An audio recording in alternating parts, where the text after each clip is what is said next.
Bismillahirrahmanirrahim. Assalamualaikum warahmatullahi wabarakatuh. Alhamdulillahi nahmaduhu wa nasta'inuhu wa nastaghfiruh wa na'udzu billahi min syururi anfusina wa min sayyiati a'malina. May yahdihillahu fala mudilla lahu wa may yudlil falan tajida lahu waliyyan mursyida. Asyhadu an la ilaha illallah wahdahu la syarika lah wa asyhadu anna Muhammadan abduhu wa rasuluhu la nabiyya wa la rasula ba'dah. Allahumma fassalli wa sallim wa barik ala sayyidina Muhammadin al-mab'uts rahmatan lil alamin wa ala alihi wa ashabihi ajma'in, amma ba'd. Sahabat fillah, a'azani Allah wa iyyakum. Yang pertama, alhamdulillah, kita bersyukur kepada Allah Subhanahu wa taala. Pagi hari ini Allah masih memberikan kita taufik untuk sama-sama duduk sejenak talabul ilmi, mengambil faedah-faedah yang insyaallah di akhir bulan Sya'ban ini semoga Allah Subhanahu wa taala melimpahkan kepada kita semua keberkahan perlindungannya. Dan kemudian tidak lupa kita doakan seluruh saudara kita yang hari ini mungkin menjadi korban daripada positifnya COVID-19. Semoga Allah memberikan kesembuhan kepada mereka semua, termasuk ayahanda kita Wali Kota Tanjung Pinang, dan siapapun dan dimanapun yang hari ini harus menjalani perawatan karena wabah virus COVID-19. Kita doakan syafahumullahu syifaan ajilan. Semoga Allah berikan kesembuhan yang segera dengan sebaik-baiknya. Yang berikutnya, alhamdulillah, kita bersama dengan KNRP Kepulauan Riau, ya, yang biasa concern untuk membahas tentang bagaimana ahwal Palestina, tentang keadaan Palestina. Hari ini kita sama-sama dengan tim dari KNRP Kepulauan Riau untuk membahas satu tema yang penting, ya, sebagai istiqbalu Ramadan, tarhib, ya, sebagai ikhtiar kita menyambut bulan Ramadan yang insya Allah sepertinya di tahun ini Ramadan kita tidak seperti biasanya. Ya, kenapa kok seperti nggak biasanya?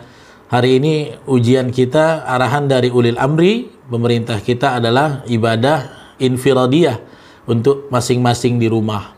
Hari ini mungkin nanti kita akan mendapati Ramadan, tarawihnya tidak bersama-sama, mungkin masjid tidak meriah seperti biasanya, tetapi ikhwafillah rahimakumullah, jangan sampai menggerus semangat kita untuk memperbanyak ibadah di bulan Ramadan. Inilah insya Allah tarhib Ramadan yang akan kita bahas dalam pertemuan kali ini.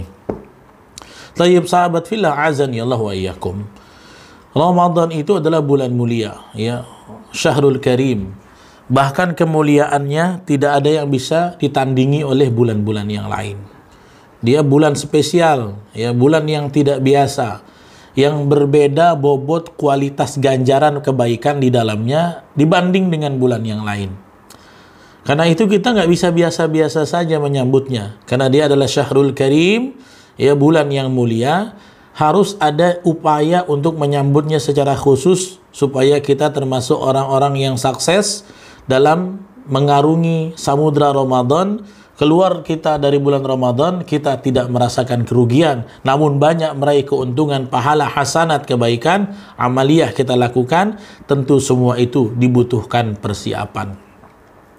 Dan yang mesti teman-teman ketahui, sahabat fillah, azani Allah wa iyyakum, salafus saleh itu kalau menyambut Ramadan, mereka menyambut dengan sukacita dan kerinduan. Bahkan orang-orang saleh terdahulu, para sahabat juga, ya, menyambut Ramadan itu 6 bulan sebelum hari H itu sudah berdoa kepada Allah. Ya, jadi mereka itu 6 bulan sebelum Ramadan datang udah minta kepada Allah agar dipertemukan. Ya. Agar dipertemukan dengan Ramadan, saking kepingin, saking rindunya, ya.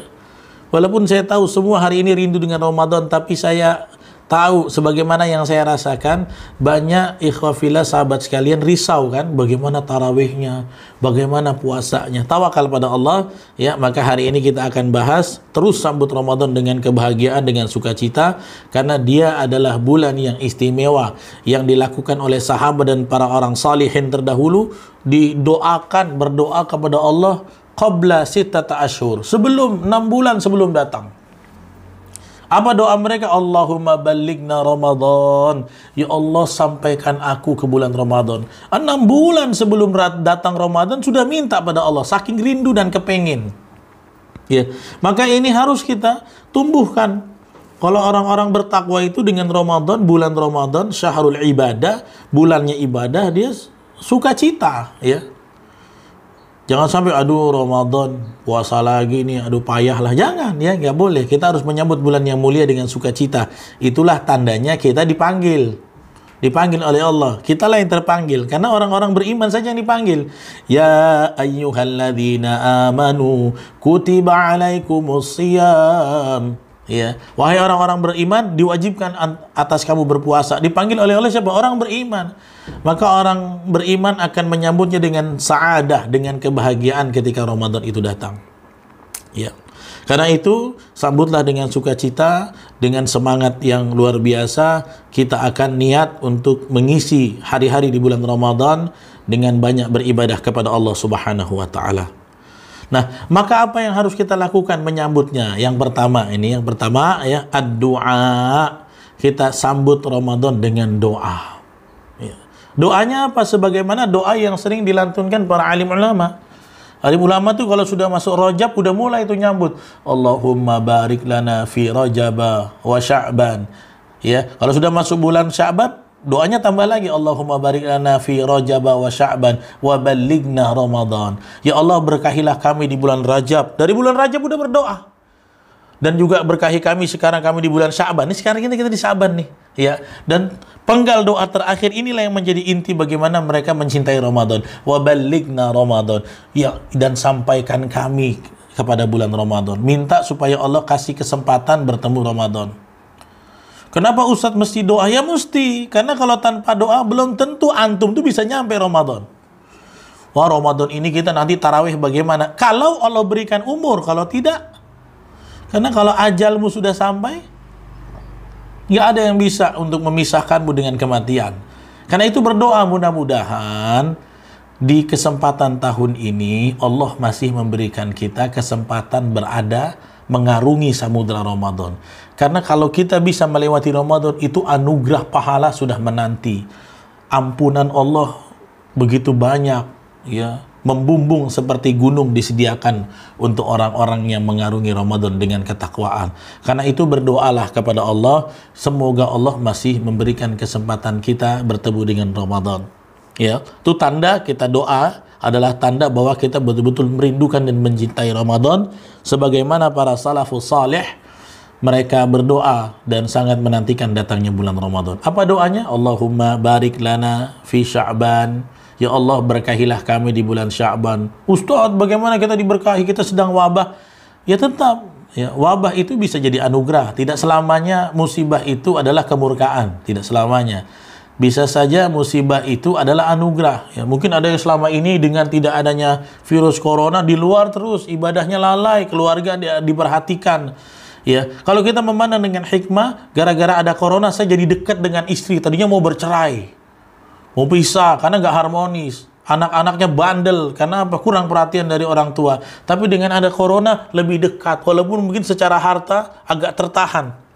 Tapi inilah hikmah. Kadang-kadang kasih sayang Allah juga buat kita, ya.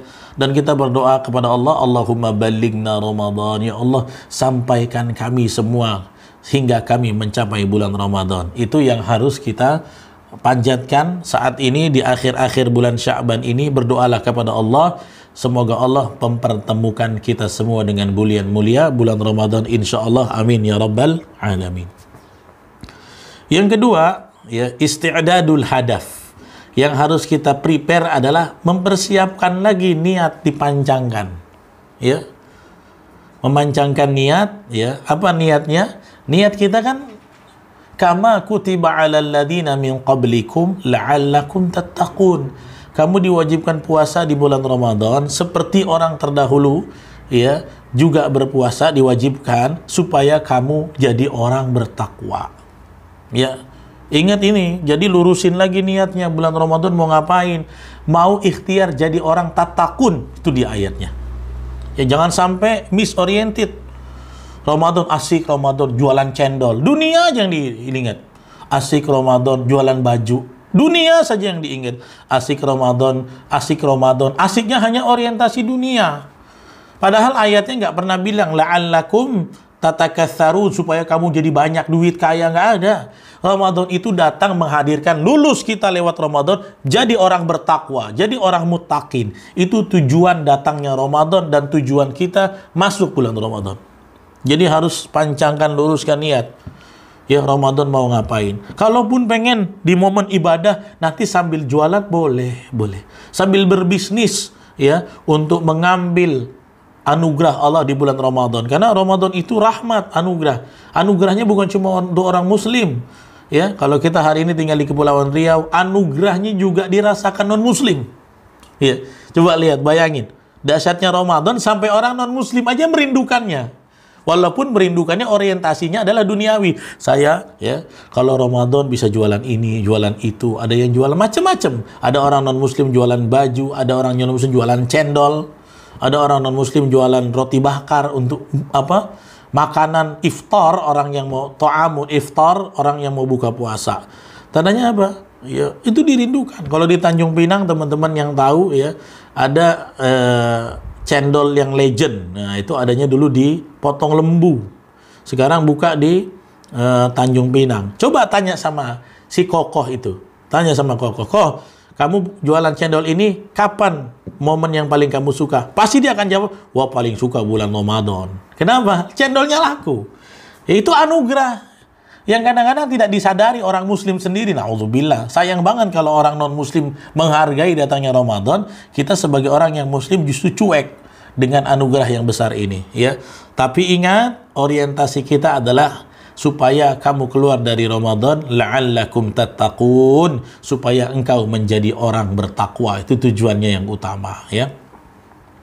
Jadi pertama doa, yang kedua persiapkan lagi, pancangkan, luruskan niat lagi. Yang ketiga, ya, tanzimu nasyat. Harus mulai perencanaan kegiatan. Jadi masuk bulan Ramadan, harus ada prepare. Saya mau apa? Gak bisa main masuk-masuk aja. Kalau ada seseorang mau bertarung, ya, lomba lari, dia kalau nggak latihan, nggak akan dia dapat gelar juara.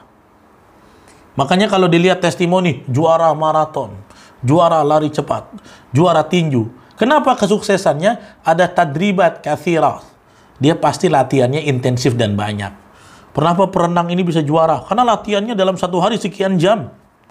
Kenapa ada pelari ini seperti kemarin yang dari Lombok, Zuhri? Kenapa dia bisa larinya begitu cepat menyabet gelar juara? Karena selama ini dia latihan luar biasa. Kenapa Mike Tyson itu bisa menjadi petinju dunia? Karena dia terlalu latihan dengan disiplin dan keras sehingga mendatangkan kesuksesan. Jadi nggak bisa ujuk-ujuk, harus ada perencanaan. Mau ngapain? Apa yang harus dilakukan? Nah, salah satu yang harus kita ikhtiarkan sebelum Ramadan adalah tanzimu nasyat. Kita harus nyusun ini kegiatan-kegiatan mau ngapain aja. Contoh, saya pengen khatamnya 3 kali. Ya, seperti itu ya. Kalau nggak punya perencanaan, nggak akan ada usaha ikhtiar mendapatkan. Saya pengen Ramadan ini 15 hari saya sedekah sama orang miskin. Ya, 1 hari 2 bungkus nasi aja. Bisa kan target? Berarti kalau 15 hari saya akan dapat 30 pahala. Ngasih makan orang 1 buka puasa, kamu dapat puasa double. Kamu dapat pahala puasa kamu dapat pahala dia tanpa ngurangi pahala dia. Cuma di copy paste saja. Nah, target begitu ya. Misalnya sebelum Ramadan udah nyisihin uang nih. Sebelum Ramadan saya mau nyisihin uang 1 juta, saya mau infak. Untuk mana? Saudara kita di Palestina. Karena infak kita terbesar tuh di Ramadan ya. Makanya ini ada ajakan dari KNRP, donasi untuk rakyat Palestina, jangan dilupakan. Ya, kita kan lagi susah, Ustadz, lagi ada wabah seluruh dunia. Tetapi tidak boleh menghilangkan giroh kita untuk berbagi pada sesama. Ya. Bahkan sedekah yang paling baik adalah wa antum muhtajun alaih. Saat kamu sedang butuh, tapi kamu berbagi sama saudaramu. Itulah a'zamu sadaqah. Sedekah yang paling agung. Saat kamu butuh, kamu berbagi. Ya. Maka kita harus susun perencanaannya. Kita mau sedekah berapa banyak, kita sudah sisihkan, kita ingin tilawah berapa kali khatam, kita ingin target satu hari berapa juz, berapa lembar, berapa halaman, itu bisa di breakdown ya. Kita pengen tarawih ya, nanti bacaannya bagaimana, saya mau baca surat apa nanti di hari, harus ada perencanaan ya. Kalau tidak ada perencanaan, kita akan kesulitan untuk mengambil target-target kita ya. Kalau tanpa perencanaan sulit untuk mengambil dari target-target kita.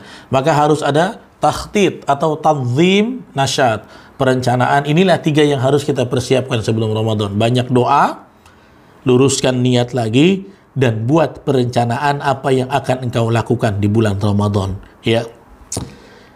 Nah, sahabat fillah azani Allah wa iyyakum, hari ini Ramadan kita tidak seperti biasanya. Ramadan kita hari ini dihiasi dengan ya ujian dari Allah Subhanahu wa taala, virus corona, wabah corona COVID-19. Tentu ini menjadi sebuah ganjalan buat kita yang muslim muslimah. Kenapa? Karena hari ini bukan hanya masalah nyawa, masalah kesehatan, enggak. Hari ini sudah dampaknya masuk ke ranah ekonomi. Banyak saudara-saudara kita yang betul-betul berdampak drastis karena COVID-19. Ya. Oh iya, banyak. Iya, termasuk kami sendiri mengalami dampak yang cukup kuat daripada COVID-19. Cuman kita ya happy aja, tetap tawakal dan optimis kepada Allah, tetap berdakwah, nggak usah jadi lemah, tetap jadi orang yang taat, jangan jadi melemah karena ujian ini. Justru dengan ujian ini Allah pengen lihat potensi kita, apakah kita orang yang sabar atau orang yang tidak bisa sabar menerima takdir dan ketentuan Allah. Itu yang harus kita perhatikan. Maka ikhwa fillah azani Allah wa iyyakum, jangan sampai ujian COVID-19 ini melemahkan girahmu untuk berRamadan ria. Jangan sampai. Jangan sampai ujian ini menjadi penghalangmu untuk mendirikan banyak ibadah di bulan Ramadan. Jangan sampai wabah COVID ini membuat kita justru tidak mau tilawah Al-Quran, malah tidak mau sholat karena masjidnya hari ini sedang disterilisasi. Jangan sampai semua itu jadi penghalang. Ini ujian dari Allah. Ini ujian dari Allah Subhanahu wa taala. Kita tetap harus mengarungi samudra Ramadan dengan sebaik-baik ketaatan, dengan seluruh potensi yang kita punya, dengan seluruh kekuatan kita harus berikan untuk mengabdi lebih dahsyat lagi, ibadah yang lebih dalam lagi di bulan Ramadan, untuk menggapai ridha Allah Subhanahu wa taala ya. Nggak boleh kita ya, nggak boleh sampai melemah karena Covid ini. Saya mengajak semua sahabat filah ya, baik di semua akun nih, di KNRP Kepri, kemudian di akun kami di Instagram dan semuanya, saya ajak semua sahabat jangan lemah karena Ramadan. Semangat ya, jangan lemah. Allah ingin menguji determinasi kita, kesungguhan kita untuk menjalankan Ramadan. Walaupun nanti Allah akan lihat, ya Allah, Allah lihat, wahai hambaku, engkau sudah kukasih ujian, tetap semangat berpuasa, tetap semangat ta'amul bersama Al-Quran, tetap semangat qiyamul Ramadan, maka pahalamu yang mungkin saja 1 kali lipat digantikan 3 kali lipat oleh Allah. Kenapa? Al-ajru kaqadaril masyaqqah. Karena pahala itu sesuai dengan kadar kesulitan. Ya, semakin sulit ujian yang kita rasakan, pahalanya semakin banyak. Jadi kalau kita Ramadan dalam suasana biasa, pahalanya 1, tapi mungkin dalam pahala ujian tetap puasa, pahalanya dikali lipat oleh Allah Subhanahu wa taala. Ya, maka ini jangan sampai jadi membuat kita dhaifan fil ibadah, jadi lemah dalam beribadah. Ya. Nah, kemudian apa yang harus kita lakukan? Nah, ini yang harus kita lakukan. Bagaimana kita menjalani Ramadan di bawah ujian pandemi COVID-19 ini? Maka ini yang harus kita pikirkan. Ya. Yang pertama yang harus kita lakukan adalah tentu berpuasa lebih tenang. Ya. Ini ada hikmahnya dari Allah. Biasanya puasa di kantor, biasanya puasa di luar rumah, biasanya puasa di kedai, tapi hari ini mungkin Allah akan mentakdirkan kita puasa lebih banyak ma'a ahli, bersama dengan keluarga kita. Ada yang biasanya pergi pagi-pagi, pulang sebelum buka puasa, anaknya bagaimana yang kelaparan, anaknya sedang dididik, dilatih berpuasa tanpa didampingi orang tua. Tapi kali ini mungkin dengan rahmat dan ujian Allah COVID ini menjadi intens kedekatan kita dengan keluarga. Ya, maka harusnya dengan ujian pandemi ini puasa kita itu lebih khusyuk. Karena apa? Anjuran pemerintah stay at home membuat kita tidak banyak di luar, sehingga energimu tidak terlalu banyak terkuras untuk hal-hal yang lain. Bisa fokus menjalankan puasa dengan ketenangan, dengan khudu', dengan tenang, dengan damai bersama dengan keluarga. Ya, sehingga kita berpuasa dengan quality time. Ya. Mungkin biasanya ibunya hanya beli gorengan di depan rumah, tapi kali ini sang ibu akan memasakkan pisang goreng dari hasil potongannya, dari hasil gorengan tangannya. Mungkin biasanya ayahnya cuma beli es kelapa, es cendol, es campur, ya, minum teh hangat dan kenikmatan yang lain. Tapi mungkin kali ini karena kita harus banyak di rumah, ini salah satu hikmah yang kita ambil. Ayahnya bisa bikinkan minuman untuk anak tercinta, bisa membantu istrinya. Banyak sebenarnya fadilah yang bisa kita petik, hikmah dari ujian pandemi COVID-19 ini. Ya, jadi yang pertama, puasa kita lebih khusyuk, lebih banyak di rumah, banyak ngomong anak-anak. Ya mungkin selama ini yang anaknya nggak pernah puasa karena nggak ada pengawasan orang tua. Sekarang jadi bisa, karena apa? Dilatih oleh orang tuanya, yang orang tuanya banyak di rumah. Ya. Jadi yang pertama harus kita lakukan puasa dengan ketenangan, dengan kekhusyuan, dan banyak quality time dengan keluarga kita. Ini anugerah dari Allah di balik musibah. Makanya setiap musibah itu ada hikmah kalau kita bisa mengambil nilai positif. Tapi kalau negatif terus, ya biasanya bersarang dari hati yang kotor. Aduh, puasa COVID begini, wabah begini, jadi susah deh. Ya, enakan kayak dulu. Enakan kayak dulu. Dia nggak bisa mengambil ada hikmah yang tersirat di balik itu. Tapi kalau orang hatinya bersih, menerima iradah, kudrah Allah itu dengan baik, dia akan mencari hikmah, justru menggali apa anugerah di balik musibah ini. Ya, salah satunya tadi, kamu bisa berpuasa dengan tenang, quality time bersama keluargamu tercinta. Mungkin biasanya ada ayah yang pulangnya itu habis jam 9 karena lembur, karena apa? Ya, hari ini ya ayahnya bisa sama-sama berdoa sebelum berbuka. Masya Allah. Jarang ada kesempatan seperti itu. Biasanya emaknya buka sendiri, anaknya di kamar sendiri, bapaknya di kantor sendiri. Ada yang bapaknya berdagang di kedainya sendiri. Tapi kali ini tidak. Mereka sama-sama berpuasa, sama-sama berdoa, sama-sama berbuka dalam kebahagiaan quality time. Itu yang harus kita lakukan. Ya. Yang berikutnya, ikmalus salawat al-maktubat. Sempurnakan sholat fardu. Ya, ikhwah fillah rahimakumullah. Ini buat teman-teman yang mungkin ada yang mendengar live streaming ini, kajian ini, tapi masih ninggalkan sholat. Ya, Ramadan, ada banyak orang yang puasa tapi nggak sholat. Banyak ini, saya dapati. Ya, puasa kamu? Puasalah Ustadz. Ayo kita ke masjid. Nantilah. Nantilah. Padahal kedudukan sholat itu imaduddin, tiangnya. Kalau diibaratkan oleh para da'i, mubalik banyak mengibaratkan sholat itu nilainya 1. Ya, 1 nih sholat. Puasa, zakat, ya, haji itu 0. Kalau kamu punya zakat, puasa, haji, nggak ada satunya 0, cuma panjang, nggak ada artinya. Kenapa? Nggak ada tiangnya. Ini satu perumpamaan yang cukup menarik menurut saya. Kenapa? Tiangnya itu sholat. Sholat itu 1. Ada puasa, ada zakat, ada haji, ada sedekah, dan lain-lain. Maka menjadi nilai 10, jadi 100, jadi 1000, sampai 10 juta, sampai 1 triliun. Karena apa? Tiangnya ditegakkan. Ya. Kalau ada di antara sahabat fillah yang mendengar streaming ini, Anda biasa meninggalkan sholat dengan sengaja, saat inilah caranya, saatnya dengan adanya ujian ini, jangan ninggalin sholat. Karena kalau ada satu kaum yang biasa meninggalkan sholat, justru dia sedang menarik azab Allah. Tadinya COVID nggak sampai ke kampungmu, cuma gara-gara maksiatmu meninggalkan sholat, ya mengundang murka Allah. Jadi dikirim COVID ke situ oleh Allah. Karena virus corona ini nggak bisa apa-apa, dia cuma virus. Dia hanya menjalankan perintah Allah, kamu ke sana, kamu ke sana. Virus saja. Kalau Allah kasih virus ke tempat kita, tapi Allah tidak izinkan kita terpapar, Allah lindungi, nggak akan bisa. Bagaimana caranya supaya Allah lindungi? Yang pertama, sholat itu jangan sampai ditinggalkan. Ya. Pokoknya kalau ada yang sholatnya masih, saya 4 waktu Ustaz, subuh aja masih susah. Mulai besok latih sholat 5 waktu. Ya, salah satu ikhtiar menyambut Ramadan, sempurnakan sholatmu. Karena sholat itu tiang agama.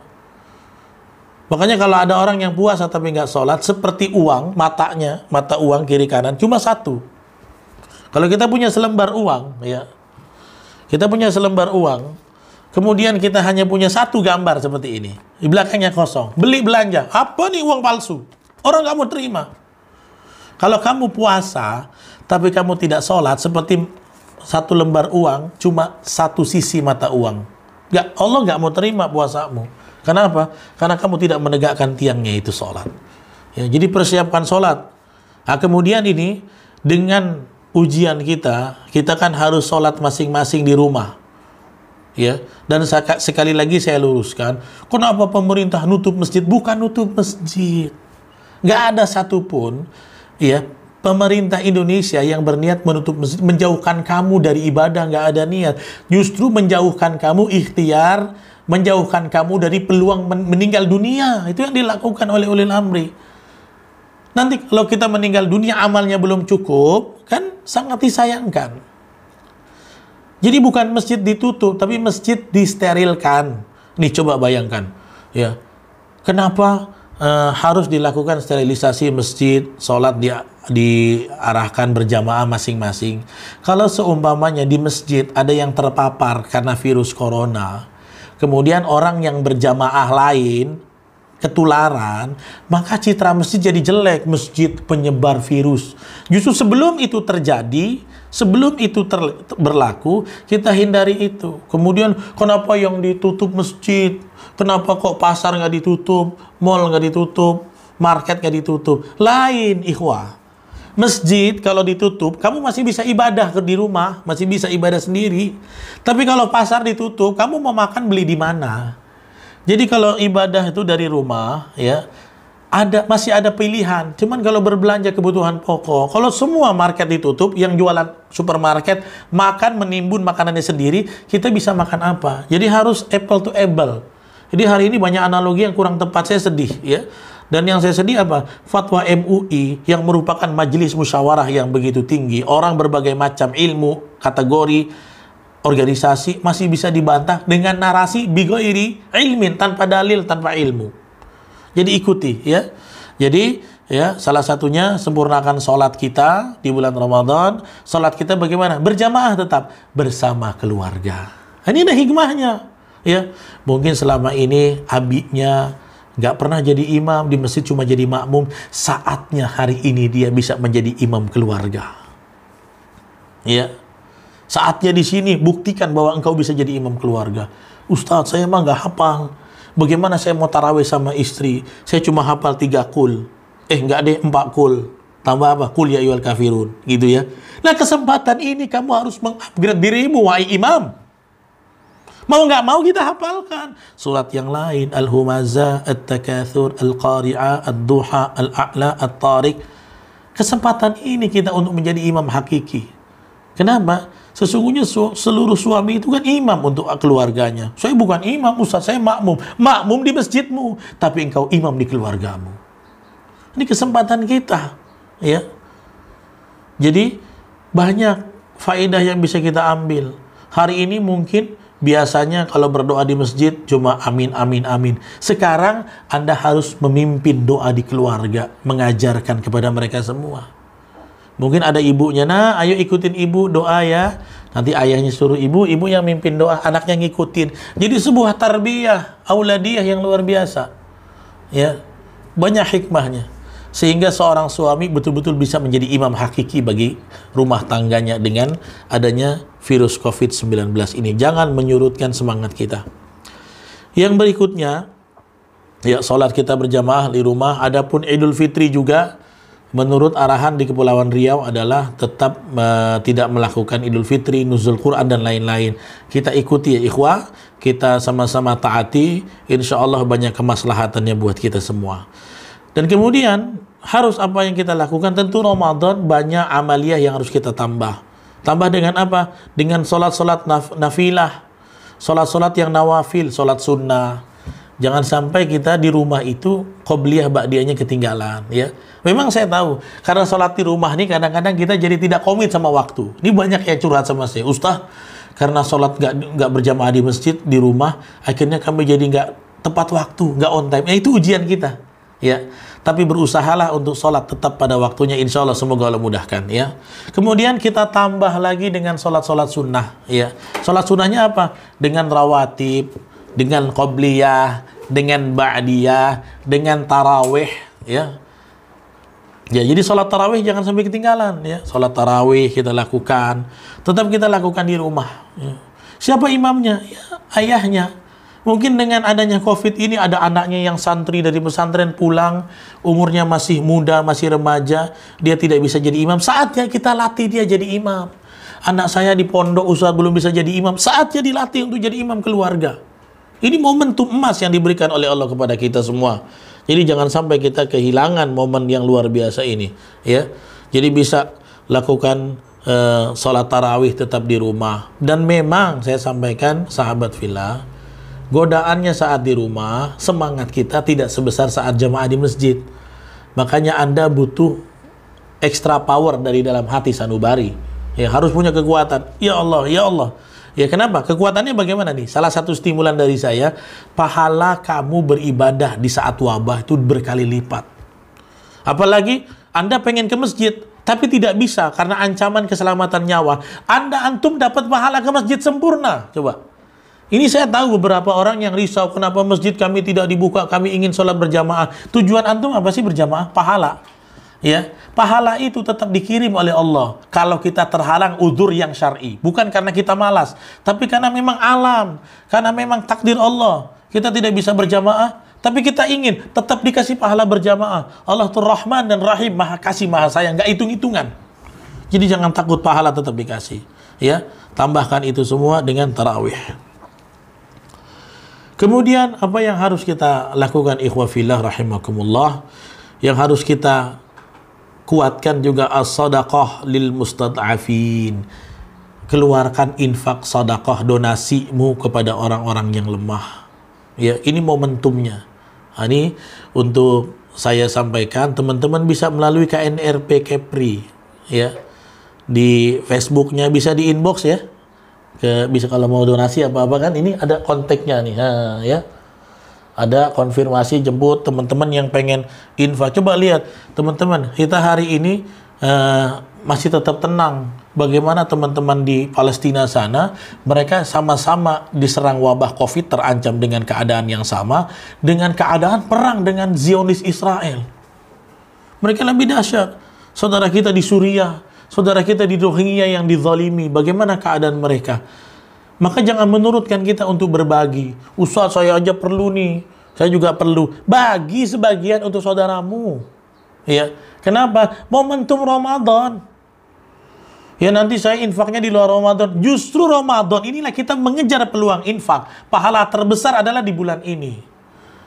Ya, biasanya kita infak dikali 70 kali lipat, 700 kali lipat, mi'atu habbah. Tetapi dengan Ramadan ini mungkin bisa 700.000, 7 juta kali lipat berinfak kita. Ya.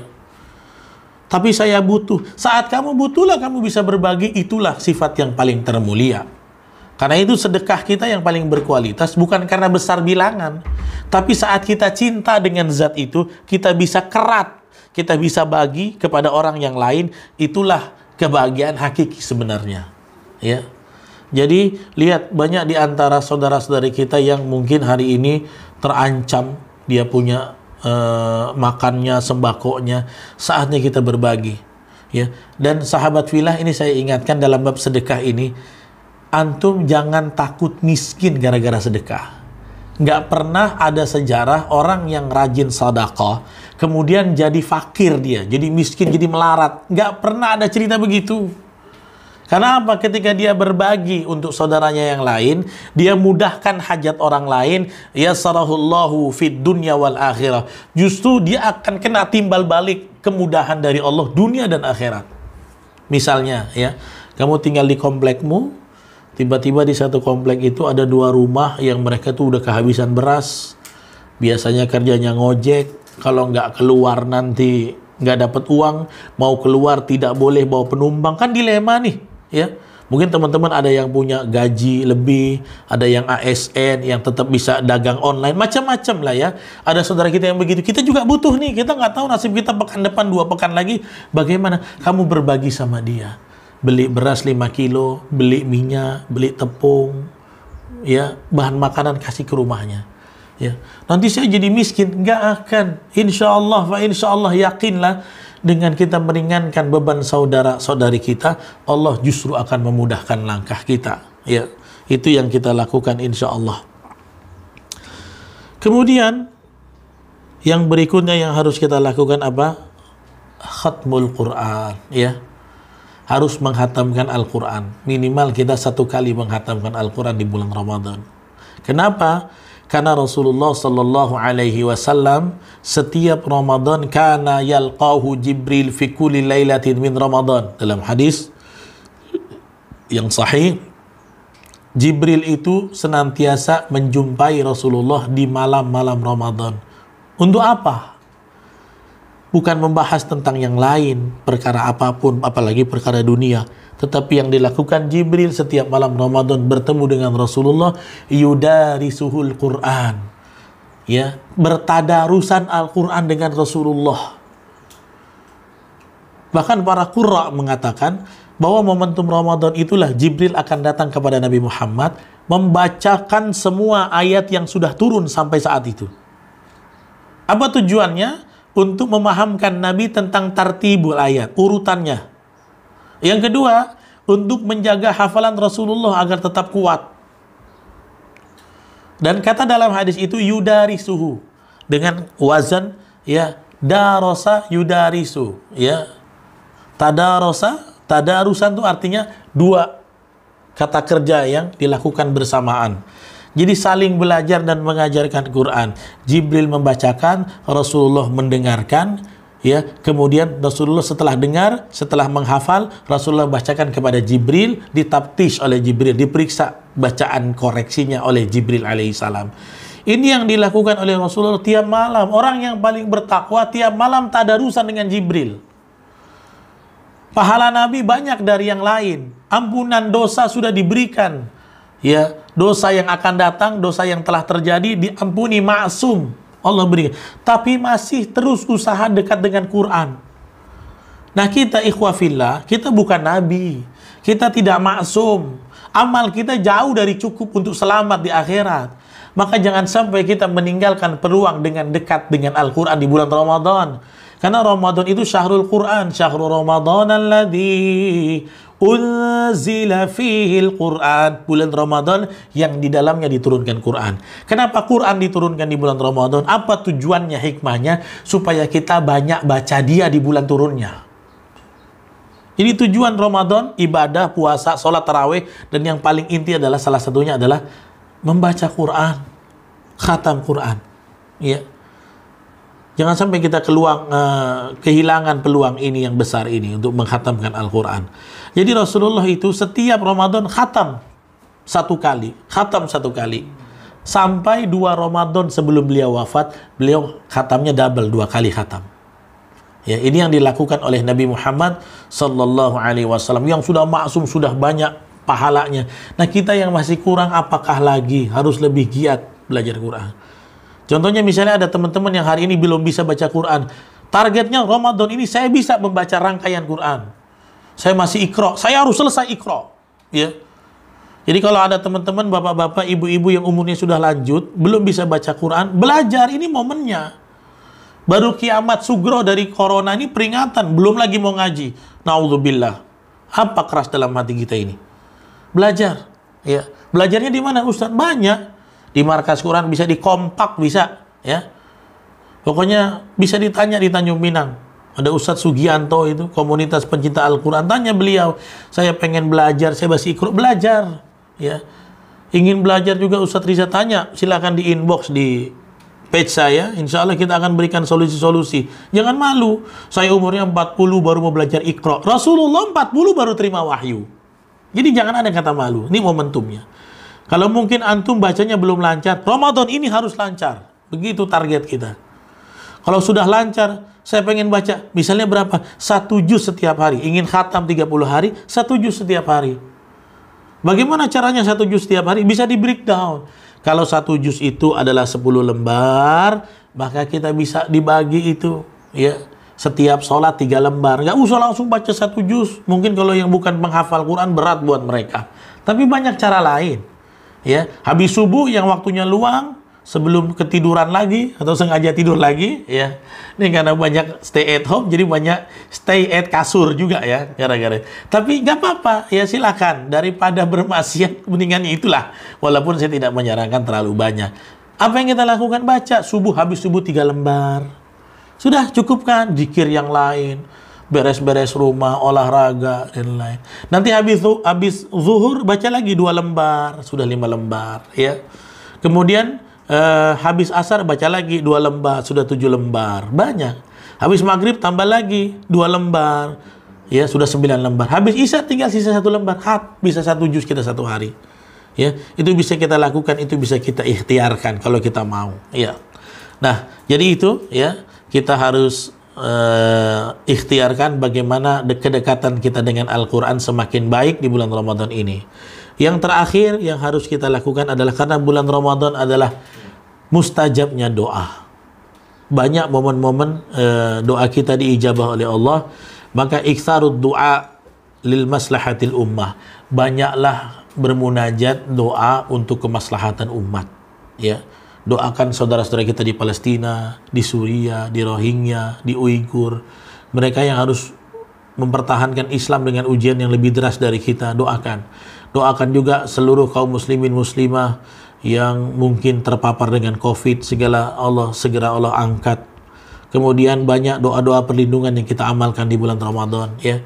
Ini saya sampaikan beberapa doa yang mungkin teman-teman bisa amalkan, dan nanti saya di grup-grup WA akan saya sebarkan. Doa kita menghindar dari bala yang diajarkan oleh Rasulullah itu harus kita amalkan. Apa doanya? Ya silakan disimak. Allahumma inna na'udzubika min jahdil bala wa darkis syaqa wa su'il qada wa syamatatil a'da. Itu bisa diamalkan setiap habis sholat. Ya, saya ulangi sekali lagi.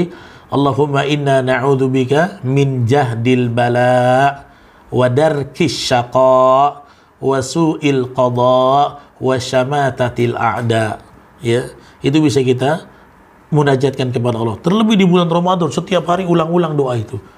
Artinya Allahumma inna na'udzubika, ya Allah kami berlindung kepadamu min jahdil bala, ya, dari beratnya ujian dan musibah, bala musibah.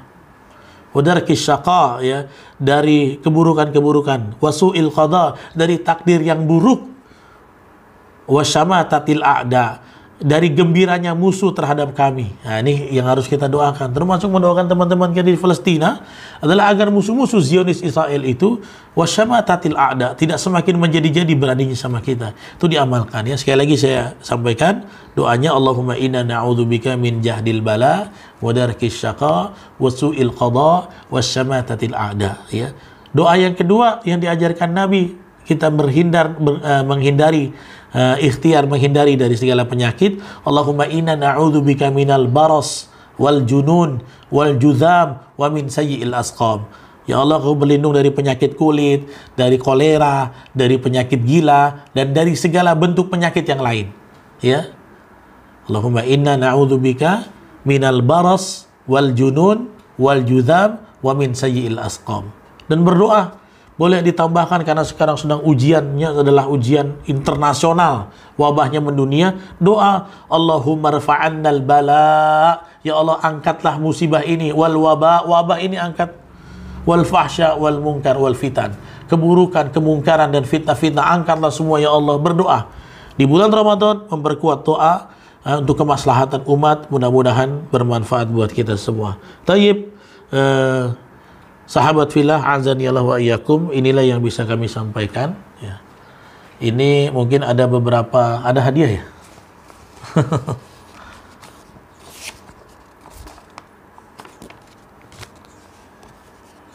Oke. Nah, ini bagaimana pelaksanaan sholat tarawih dan idul fitri di rumah. Nah, ini pertanyaan-pertanyaan yang umum ya. Sholat tarawih di rumah seperti biasa ya.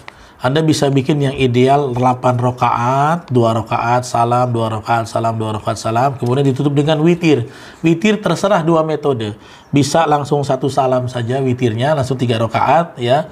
Atau bisa 2 kali salam. Rakaat kedua salam, kemudian naik lagi 1 rakaat terakhir salam. Terserah. Terus gimana Ustadz? Kami sholat tarawih, kami nggak hafal tuh ya tentang solawatnya. Salawat itu sahabat fillah nggak wajib, itu ada kebiasaan yang dilakukan di sini. Ya, jadi habis sholat 2 rakaat baca surat pendek pun nggak apa-apa kalau nggak hafal. Ya, tapi bagusnya Ramadan ini banyak menghafal. Ya, jadi momentumnya untuk bersama Quran. Ya, jadi setelah kita salam langsung aja istighfar juga boleh, istighfar ya. Atau subhanal malikil quddus, subhanal malikil quddus. Atau kalau nggak hafal langsung berdiri 2 rakaat lagi. Salam lagi ya. Yang penting adalah pelaksanaannya. Kemudian selesai di rakaat yang ke-8 bisa lakukan witir. Witir baca apa? Yang bagusnya Al-A'la, rakaat kedua Al-Kafirun, rakaat ketiga 3 Qul. Ini yang lazim dibacakan para a'immah, para imam-imam ya di masjid masyarakat kita. Ya, dan juga pernah dilakukan oleh Nabi riwayat dari Aisyah. Ya, baca Al-A'la, rakaat pertama witir, rakaat kedua Al-Kafirun, rakaat ketiga membaca 3 Qul. Kalau nggak hafal Al-A'la gimana Ustaz? Apa aja, nggak masalah. Ya, apa saja nggak masalah. Ya, yang penting baca 3 Qul. Rakaat pertama Qul huwallahu ahad, rakaat kedua Qul a'udzu birabbin nas, rakaat ketiga rakaat kedua Qul a'udzu birabbil falaq, rakaat ketiga Qul a'udzu birabbin nas. Nggak apa-apa, lakukan witir itu. Ya, itu salat tarawih. Ustaz, saya nggak tahu bagaimana salawatnya. Nggak apa-apa, skip salawat juga nggak apa-apa. Salawat itu nggak dibaca antara tarawih, nggak masalah ya. Jadi jangan menganggap sesuatu yang tradisi menjadi wajib, nggak boleh gitu. Kemudian sholat Idul Fitri di rumah bagaimana Ustadz? Ya tinggal sholat aja, sholat tanpa perlu khutbah kalau memang tidak tahu, tidak bisa. Ya, ataupun kami nggak bisa melaksanakannya Ustadz, nggak tahu bagaimana takbirnya, gimana tata caranya. Ya, sholat Idul Fitri ini sifatnya tidak wajib, ikhwafillah. Ya, kalau memang kita ini tidak bisa melakukan Idul Fitri secara berjamaah bersama dengan kaum muslimin, itu kita sedang dilanda uzur syar'i, halangan yang dibolehkan syariat. Jadi tidak ada dosa karena dia bukan wajib, nggak ada dosa. Ya, tapi teruslah berdoa dengan harapan optimis, mudah-mudahan ya semoga Allah nanti ketika mendekati Ramadan Allah angkat semakin banyak wabahnya, semakin hilang dan kita bisa beribadah dengan khusyuk. Tapi pemerintah sudah beri arahan ya, pemerintah kan bukan Tuhan. Mereka hanya melakukan analisis dan prediksi. Semua itu kullu amrin biyadillah, di tangan Allah. Kalau Allah katakan nanti diangkat Idul Fitri berjamaah, bisa saja ya. Kalaupun tidak bisa, banyaklah berzikir di rumah saja, bertakbir di rumah ya. Bagaimana berhubungan intim pasutri di bulan Ramadan? Silakan ya, berhubungan intim buat suami istri dibolehkan malam hari ya. Di malam hari setelah bertarawih ya, jangan pula gara-gara urusan biologis jadi nggak tarawih, jangan sampai ya, apalagi sampai batal puasa, na'udzubillah, ini dosa ya, jangan dilakukan. Jadi di bulan puasa Ramadan itu dulu awalnya pertama kali syariat turun itu hanya boleh makan selama 30 menit. Sampai para sahabat itu mengalami kepayahan. Dulu pernah saya bahas di tafsir surah Al-Baqarah. Awal-awal syariat puasa itu hanya boleh antara maghrib dan isya. Buka. Setelah isya tutup, nggak boleh makan lagi. Tidak boleh berhubungan intim lagi. Tidak boleh hubungan biologis. Tapi kemudian ya ini menjadi berat di kalangan para sahabat. Sehingga apa? Allah cabut keputusan itu dengan keputusan yang baru. Jadi sampai dengan sahur kamu bisa melakukan apa saja yang dihalalkan oleh Allah. Jadi hubungan suami istri biologi silakan dilakukan setelah kita melakukan berbuka puasa di sore hari ya. Tapi saya sarankan untuk lakukan setelah melakukan ibadah-ibadah. Masih banyak kesempatan yang bisa kita lakukan ya.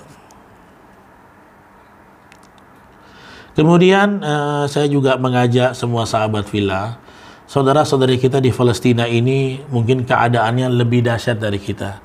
Maka kami mengajak Indonesia ini ikut turut andil kontribusi dengan penderitaan saudara kita di Palestina. Teman-teman bisa ikuti ya, bisa inbox, bisa tanya bagaimana teknisnya di akun KNRP Kepulauan Riau. KNRP Kepulauan Riau. Saya pengen donasi, segera hubungi secepatnya ya. Di situ juga sudah ada kontak PA-nya ada ya. Ya, bisa dihubungi. Ini momentum kita berbagi ya. Berbagi dengan saudara kita yang lain, Allah mudahkan urusanmu insya Allah. Apalagi saudara kita yang membutuhkan, bukan hanya mempertahankan diri dari penyakit, bahkan mereka menjaga Baitul Maqdis dengan nyawa dan jiwa mereka ya. Kemudian yang kedua, KNRP juga mengadakan paket berbagi sosial nih. Jadi kalau teman-teman bingung mau beli apa untuk orang-orang yang dibutuhkan, bisa nitip saja. Wah, nitip nanti kami nggak ketemu dengan orang yang kita sumbang. Yang penting kan jadi pahala buat kita. Nggak mesti kita harus bertemu dengan orangnya. Justru kalau orangnya yang mau menerima sumbangan itu teman kita, dia akan gengsi, minder. Harga dirinya akan semakin terabaikan. Bagaimana caranya? Teman-teman bisa titip paket donasi melalui KNRP. Insya Allah KNRP termasuk adalah NGO yang kredibel, akuntabel, transparan, yang bisa menyalurkan donasi sosial Anda dengan saudara Indonesia kita yang terpapar COVID-19.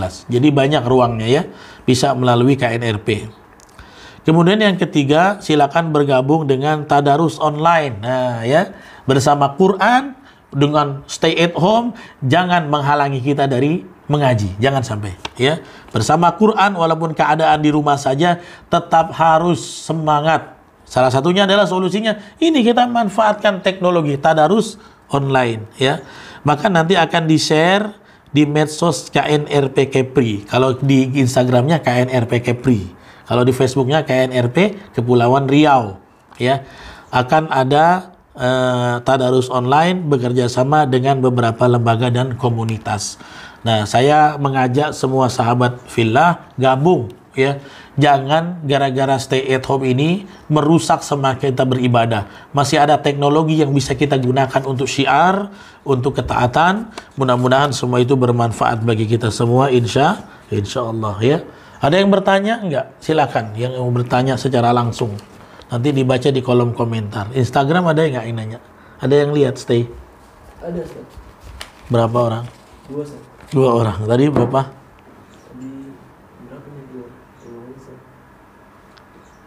Yang ingin bertanya silakan.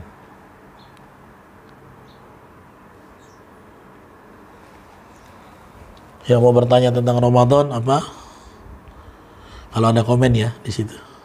Komen, silakan komen.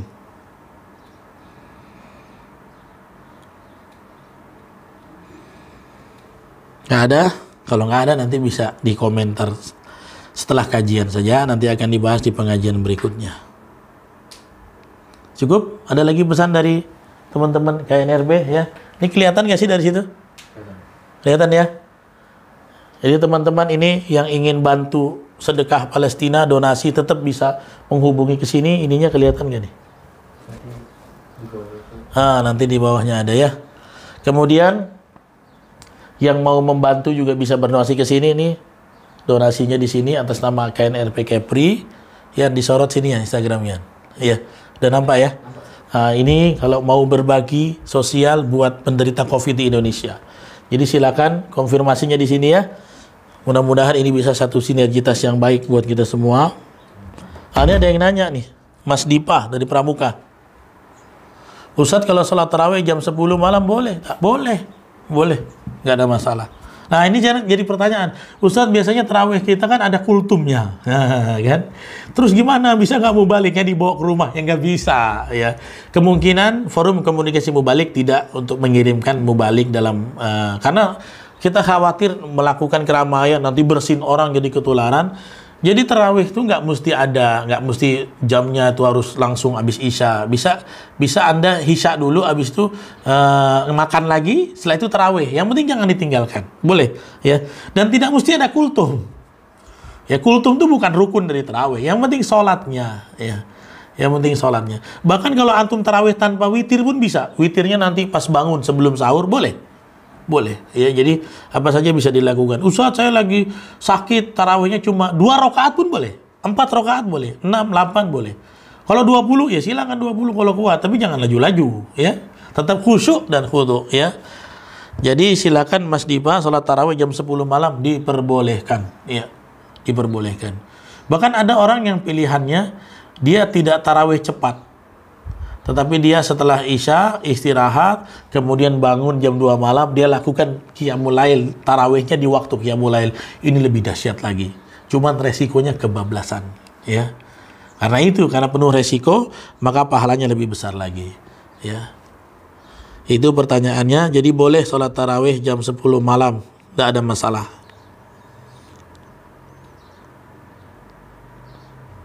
Ada lagi? Nggak ada? Kita tutup ya. Tayyib, sahabat fillah, demikian yang bisa kami sampaikan. Insya Allah nanti malam ada kajian tafsir lagi ya di akun kami. Kemungkinan sih di Facebook ya, kemudian di Facebook, di Instagram nanti kita lihat lagi ya. Ini yang bisa saya sampaikan, terlebih terkurang mohon maaf. Kami juga menyampaikan dari tim KNRP Kepulauan Riau menyampaikan terima kasih. Silakan bergabung dengan donasinya. Mudah-mudahan kita bisa kontribusi untuk umat ini. Apa lagi? Pertanyaan lagi. Assalamualaikum Ustaz. Waalaikumsalam warahmatullahi. Amalan-amalan harian lainnya yang bisa dilakukan dalam kondisi kita saat ini. Iya, yang paling banyak yang doa saya ajarkan tadi, amalan hariannya jangan tinggalkan. Pertama nih ya, ayat kursi setiap habis sholat. Ya. Yang kedua, ayat kursi sebelum tidur. Kalau kita ingin dilindungi Allah, ya, tidaklah seseorang membaca ayat kursi sebelum tidur. Inna wallahi alaihi hafiz. Allah akan jadi penjaga buat dia. Jadi bisa saja dijaga dari wabah penyakit. Ya, jadi ayat kursi ini amalannya nih, jangan ditinggalkan. Habis sholat dan sebelum tidur. Kan gampang. Allahu la ilaha illa huwal hayyul qayyum sampai akhir ayat. Cuma sampai akhir ayat. Ya, dalam hadis itu akhir ayat aja. Ya sampai Aliyul Azim, nggak mesti sampai la ikraha fiddin, nggak mesti sampai situ. Itu wirid yang kita lakukan. Jadi kalau setiap hari 5 kali sholat, 5 kali baca ayat kursi, 1 kali sebelum kita tidur. Bahkan dalam hadis la yuqribuka syaiton hatta tusbih, setan nggak bakal bisa ganggu kamu sampai pagi. Kalau mau lengkapnya tentang ulasan ayat kursi ini, silakan antum buka di YouTube kami, MQ Inspirasi, tentang Abu Hurairah diajari setan tentang fadilah ayat kursi. Ada di situ, ya. Atau cari aja di MQ Inspirasi ayat kursi. Nah, di situ ada di YouTube kami, sudah diberikan lengkap, semua ada di situ. Itu amalan yang ya, bisa kita lakukan. Kemudian ujian wabah ini diantaranya karena sebab dosa-dosa manusia. Ini yang harus kita imani sebagai seorang beriman, ya. Bima kasabat aidikum, di antara zaharal fasad fil barri wal bahri bima kasabat aidikum. Di antara kerusakan di muka bumi ini kan, wabah ini salah satu kerusakan di muka bumi adalah ulah tangan kalian. Jadi apa wirid yang kita lakukan amalan di rumah? Banyak istighfar. Minimal istighfarnya berapa? Coba latihan 100 kali sehari. Istighfar 100 hari sekali, ikhwah, 5 menit aja nggak sampai. Nggak nyampe. Ya, jadi istighfarnya. Kalau pengen dicicil juga boleh. Habis subuh 50, habis zuhur 20 boleh. Ya, biasanya saya istighfar juga Ustaz. Iya, tapi baru astagfirullah berambus kabur. Biasanya begitu ya. Tapi jangan, ini karena kita sedang wabah, kita mohon ampunan Allah supaya Allah angkat musibah ini. Banyak istighfar 100 kali setiap hari. Itu yang kita lakukan. Ya. Kemudian amal apa yang lagi bagus Ustaz? Bersedekah tiap hari kalau bisa. Bersedekah tiap hari, walaupun dengan 5 buah misalnya pisang goreng yang kau punya, bersedekah setiap hari. Ya, itu amal yang bisa kita lakukan, yang kecil, mudah kita jangkau, tetapi berpahala luar biasa. Ya. Ada lagi? Ada Ustaz. Apa? Bismillah.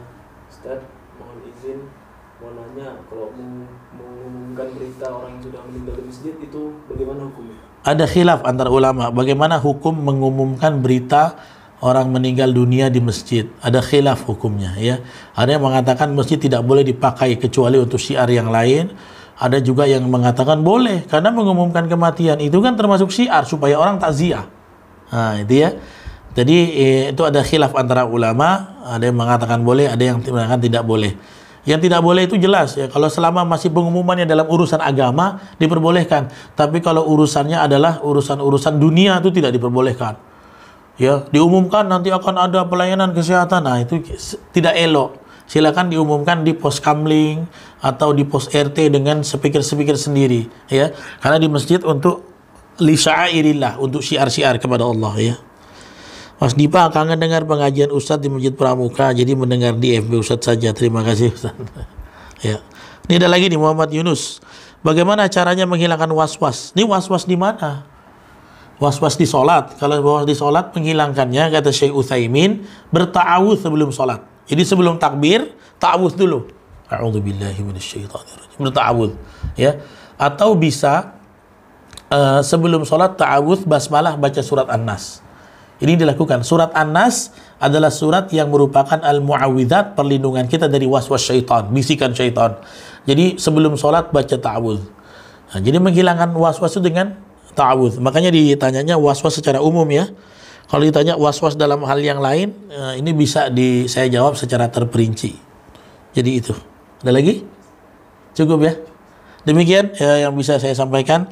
Mudah-mudahan bermanfaat ikhwah fillah, dan teruslah mengaji walaupun melalui media sosial, jangan surut dari ilmu. Semoga Allah menjaga kita dari ujian kita hari ini. Kita tutup dengan doa kifaratul majlis. Subhanakallahumma bihamdika asyhadu an la ilaha illa anta astaghfiruka wa atubu ilaik. Assalamualaikum warahmatullahi wabarakatuh.